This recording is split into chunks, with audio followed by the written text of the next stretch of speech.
À ce niveau-ci, on va observer un peu qu'est-ce qui s'est passé de ce côté-ci. Comme on peut le constater, vraiment, le combat est engagé. Et jusqu'à date, j'ai quand même la supériorité morale, du moins. C'est donc alors que mon opposant va venir charger mes unités qui ont le temps de se placer en carré juste à temps. Cependant, vraiment, les chevaux ennemis sont vraiment très puissants et vont vraiment gruger le moral très rapidement de mes unités juste ici. Mon opposant a donc apporté son général à ce niveau-ci, histoire de redonner le moral à ses troupes en temps voulu.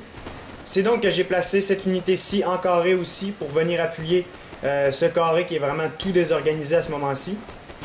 C'est donc que malgré le nombre très réduit de cavaliers juste ici, la bataille fait véritablement rage. Et mes unités flanchent à peu près au même moment que les unités anglaises.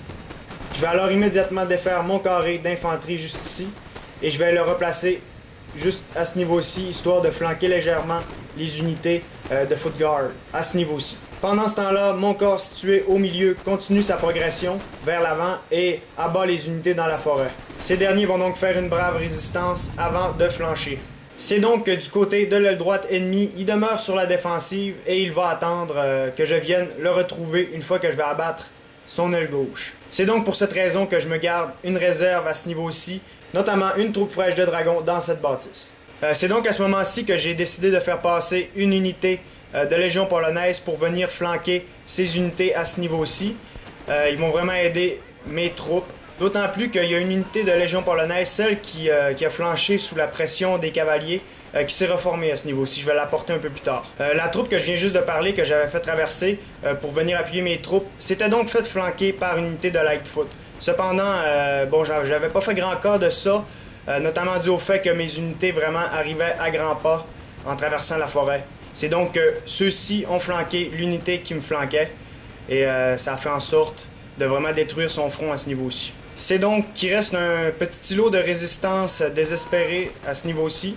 Cependant, comme vous pouvez le constater, il n'a pas été durable. Vu du ciel, voici donc à quoi ressemble le champ de bataille. C'est donc que mes unités ont encore beaucoup de morale à ce niveau-ci. Je vais donc tout replier et je vais aller déloger toutes les unités en passant par là pour finalement aller entourer ces unités-ci. C'est alors que mon opposant va tenter de faire passer son général dans le bois. Cependant, j'avais une unité de cachet juste ici que j'ai fait bouger et qui va venir abattre son général. Ça va donc être dramatique pour l'armée ennemie. Pendant ce temps-là, mes troupes vont continuer leur progression. C'est alors que je vais approcher mes deux troupes pour venir abattre notamment la cavalerie ainsi que l'infanterie légère de mon ennemi. C'est alors que les Lifeguards ennemis vont tenter une charge contre mes unités. Cependant, je les vois venir et je me place en carré juste à temps. Ça va donc faire en sorte d'abattre complètement cette dernière unité qui vraiment va se faire assaillir de toutes parts. Et voilà. Pendant ce temps-là, j'ai donc fait pivoter mes unités. C'est alors que je vais entamer la poursuite de mon ennemi. Il y a donc une partie de mes troupes qui va être destinée à passer par ici, alors qu'une autre va être destinée à passer par cet étranglement juste ici. Et finalement, mes unités légères vont passer toutes par ici et vont venir se placer juste ici, histoire de couper toute retraite. Cependant, ces troupes vont demeurer passives. C'est donc que toute mon armée se met en marche. Chacun de mes dragons va sortir de sa bâtisse pour aller remonter sur leur monture, pour finalement passer par ici et venir bloquer la retraite de mon ennemi. C'est donc que, comme j'étais vraiment affairé de l'autre côté, j'ai pas remarqué que mon ennemi a vraiment tendu une embuscade à ce niveau-ci. Il a placé une troupe d'élite, c'est-à-dire les Blackwatch, qui vont vraiment venir me bloquer le chemin à ce niveau-ci. C'est donc qu'à ce moment-ci, mon opposant possède toujours 4 unités, dont 3 visibles. On va retrouver une troupe d'artillerie à cheval, une troupe de garde à cheval, une troupe de foot guard juste ici, et finalement une troupe de Blackwatch juste ici. C'est donc que mes unités progressent. Celles-ci vont être destinées à aller abattre le canon que voici pour ensuite se replier par ici. Quant à mes dragons, ils sont dorénavant placés juste ici. Ils vont constituer mon avant-garde en attendant que mes troupes se déplacent pour venir se placer en arrière ici et passer par l'étranglement que voici. C'est donc à ce moment-ci que je vais commettre une légère erreur. Ça va être notamment dû à mon impatience du moment et aussi à ma trop grande assurance. Comme je l'ai mentionné, à ce moment-ci, on voit donc seulement que 3 troupes. C'est donc dans ma tête, j'ai vraiment la supériorité numérique écrasante, d'autant plus que sa foot guard s'éloigne de plus en plus. C'est donc que je profite de l'occasion pour faire un raid contre ces gardes à cheval. Cependant, mes dragons ne sont vraiment pas de poids contre ces unités d'élite vraiment solides au corps à corps.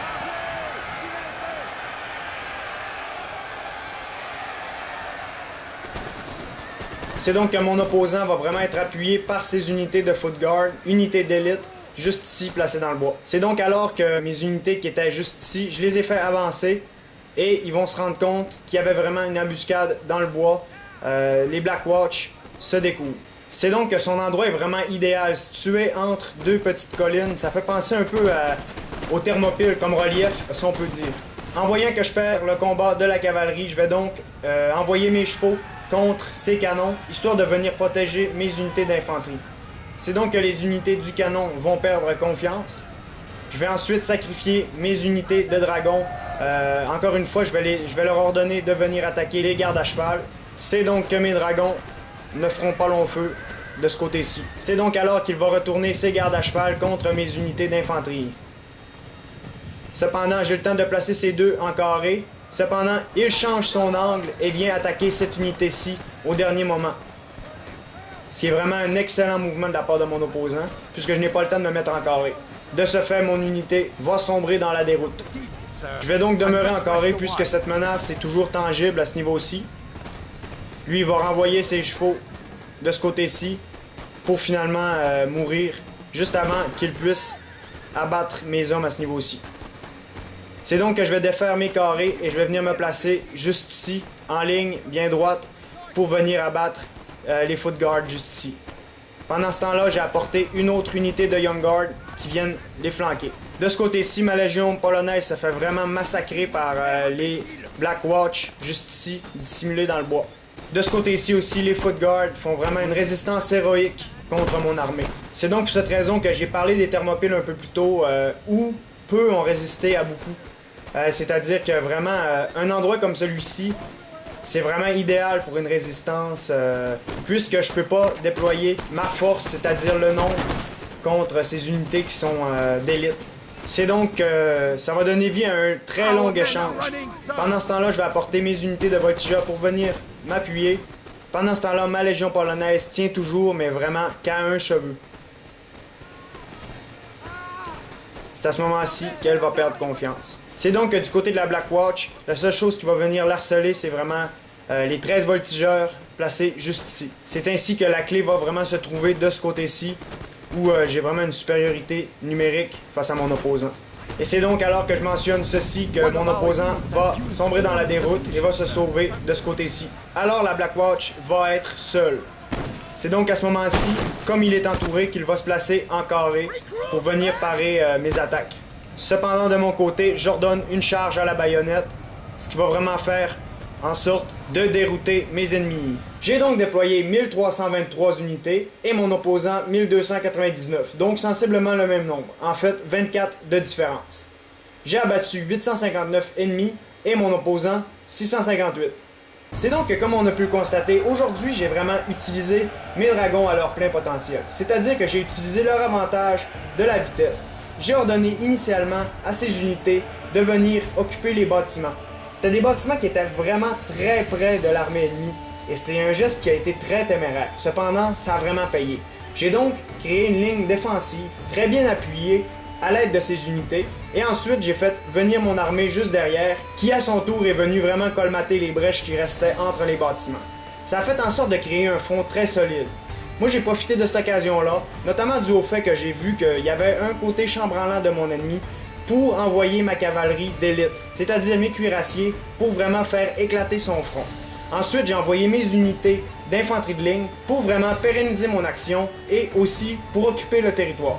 Par la suite, le principal de l'action s'est tourné sur mon aile droite, c'est-à-dire l'aile gauche ennemie. De ce côté-ci, j'ai vraiment tourné la majorité de mes troupes pour mettre fin à cette dernière poche de résistance. Pendant ce temps-là, bien sûr, mes dragons demeuraient sur la défensive dans les bâtiments, histoire de contrer toute attaque venant de l'aile droite ennemie. C'est donc par la suite que j'ai entamé une poursuite envers ce dernier. J'ai retourné la majorité de mes troupes contre ce qui restait de mon ennemi, et ce dernier a astucieusement profité d'une occasion où mon attention était portée ailleurs pour me tendre une embuscade dans un endroit où il avait vraiment l'avantage du terrain. C'est donc que ça a donné vie à un échange de balles assez intense. Cependant, tôt ou tard, mon ennemi a succombé, et c'est alors que j'ai ordonné une charge de la part de mon infanterie contre ce qui restait de ses unités. Et voilà,